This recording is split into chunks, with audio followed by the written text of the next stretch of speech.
Hi, and welcome back to MicroSolutions Manufacturer's Guide to CMMC 2.0. Today we're going to dive into Domain 13, Systems and Communication Protection.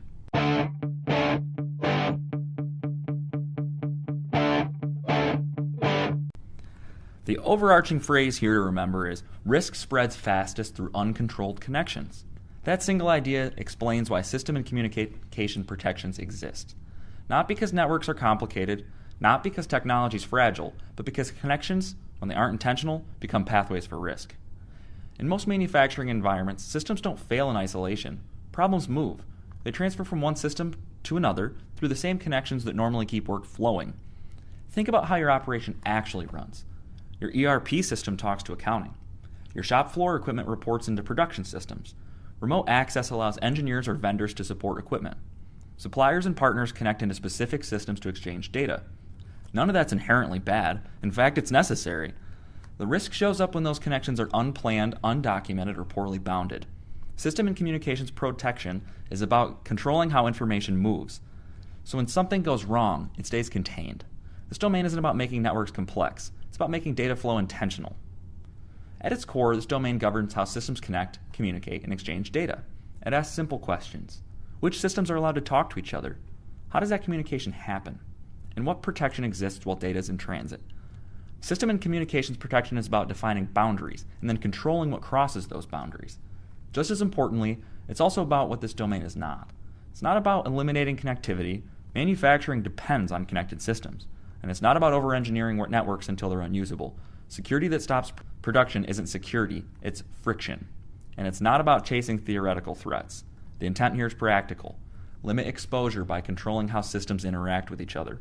If something fails, gets compromised, or behaves unexpectedly, the goal is that it doesn't automatically affect everything else.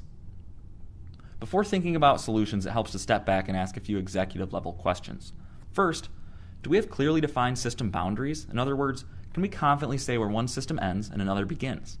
Second, are our internal and external connections intentional or just inherited over time? Would we approve those same connections today if we were building the environment from scratch? Third, are sensitive systems segmented from general use systems, or does everything sit on the same flat network? Fourth, is sensitive data protected while it's moving between systems, not just when it's stored, but during transmission?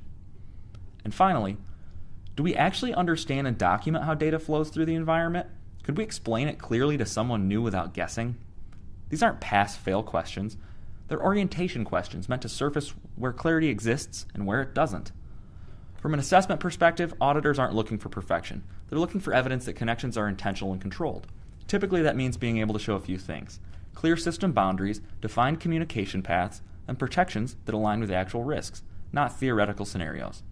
When assessors talk about communications protection, they're not asking for obscure technical configurations. They're asking things like, can you show how your systems work? Can you explain why those connections exist? And can you demonstrate that data isn't exposed unnecessarily while moving between systems?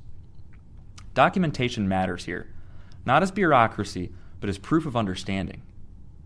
In real manufacturing environments, a few patterns show up again and again. Flat networks, where most systems can reach most other systems. Connections that were set up years ago and then never revisited. Data flowing between systems simply because it always has. These gaps aren't usually the result of negligence. They're the outcome of growth, of convenience, of getting production online quickly and moving on to the next priority. Over time, environments evolve faster than documentation, and clarity gets lost. That's totally normal, and it's exactly why this domain exists. A strong system and communications protection posture doesn't need to feel restrictive. It can feel calm and controlled.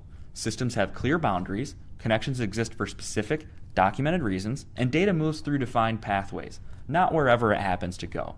When issues occur, the impact is contained. Problems don't cascade across unrelated systems. Teams understand where to look and what's effective. Most importantly, leadership has confidence that connectivity supports the business without increasing unnecessary risks. Practically speaking, improvement here usually happens across 4 key areas: procedures, people, technology, and evidence. First, let's talk about procedures. We need to define system boundaries. We need to establish how new connections are requested, approved, and reviewed. Periodically, we need to reassess whether the existing data flow still makes sense. Next, we need to talk about people. Someone should own connectivity decisions. Someone should review changes. Clarity beats shared assumptions every time. Third, technology. Use appropriate controls to limit communication paths, segment systems, and protect data in transit. The specifics matter less than the intent and the consistency. And fourth, evidence. Maintain network diagrams. Keep inventories of systems connections. Record reviews and approvals. These artifacts aren't just for auditors, they're operational safety tools. Systems and communication protection doesn't stand alone. It's one of 14 of the core domains of CMMC 2.0. It directly supports configuration management, access control, and incident response. Controlled connectivity makes all of these domains more effective. In our ebook, this domain is positioned as part of a larger resilience framework, showing how intentional system connections reduce complexity across your entire environment. It's not about locking things down. It's about making systems predictable, and when you're ready to do so, check out our implementation guide. At the end of the day, communications protection is about containment and clarity, not restriction and not over-engineering. When system connections are intentional, problems stay smaller, incidences are easier to manage, and the business keeps moving forward. Controlled data flow doesn't slow manufacturing down, it protects momentum, and that's exactly what this domain is designed to do. So when you're ready to tackle implementation, please make sure to check out the guide. And thanks for sticking around to Domain 13, System and Communication Protection, all the way to the end. Let's dive into the last domain, Domain 14. See you there.